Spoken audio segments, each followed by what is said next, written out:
The coat hanger is one of those objects whose success lies in how little it asserts itself. It doesn't promise comfort. It doesn't improve clothing. It doesn't protect against weather or wear. Its purpose is narrower and more precise, to hold garments in a suspended state that delays change. That purpose becomes clearer when we look at what existed before it. For most of human history, clothing storage was horizontal. Garments were folded, stacked, or draped. This matched the nature of early clothing: loose, layered, frequently worn, and easily reshaped by the body. Fabric didn't need preservation because it was constantly in motion. The problem emerged when clothing became structured. Tailoring introduced seams, shoulders, collars, and silhouettes that depended on shape rather than drape. Once garments were no longer just coverings, gravity became a threat. Fold lines set in. Creases weakened fibers. Storage stopped being neutral. It began altering clothing between wears.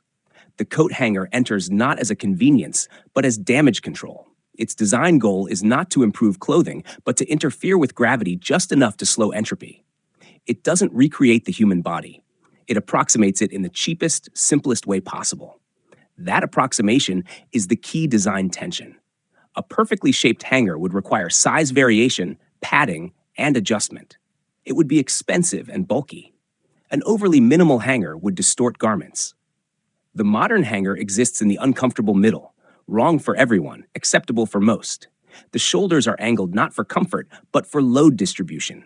They catch fabric where seams already expect stress. The narrow profile reduces storage volume, allowing many garments to exist in a small space. This prioritizes closets over clothes.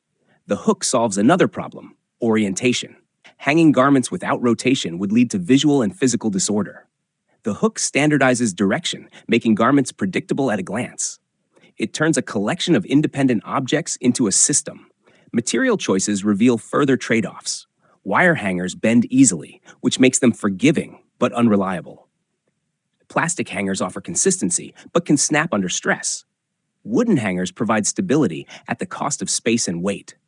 None are perfect, because perfection would require specialization, and specialization would break the system's universality. Here is where the realization begins to form. The coat hanger is not designed around clothing. It is designed around closets. Closets are spatial constraints masquerading as furniture. They demand vertical stacking, uniform spacing, and rapid access. The hanger translates garments into a format that closets can manage. Clothing adapts to storage, not the other way around. This inversion explains many frustrations people have with hangers. Slipping straps, stretched necklines, shoulder bumps. These are not accidents. They are side effects of prioritizing storage efficiency over garment care. And yet, the hanger persists. Because the alternative, folding, laying flat, or custom supports, requires time, space, and attention. The hanger is a compromise tool. It trades perfection for speed. It allows clothing to exist in a ready state, visible and accessible, at the cost of minor deformation. That trade-off aligns with human behavior. People choose tools that reduce effort, even if they introduce small flaws. The hanger doesn't demand judgment or adjustment. You lift the garment, place it, and move on. The system absorbs your haste. In that sense, the hanger is a behavioral buffer. It protects garments from complete neglect while accepting that they won't be perfectly preserved. It exists in the space between care and convenience. When you see this clearly, the hanger changes. It stops being a failure-prone object. It becomes an agreement between time, space, and fabric, between how much effort we are willing to give and how much damage we are willing to accept. The hanger doesn't solve clothing storage. It stabilizes it just enough to function. That is invisible design. Not elegant, not perfect, just sufficient.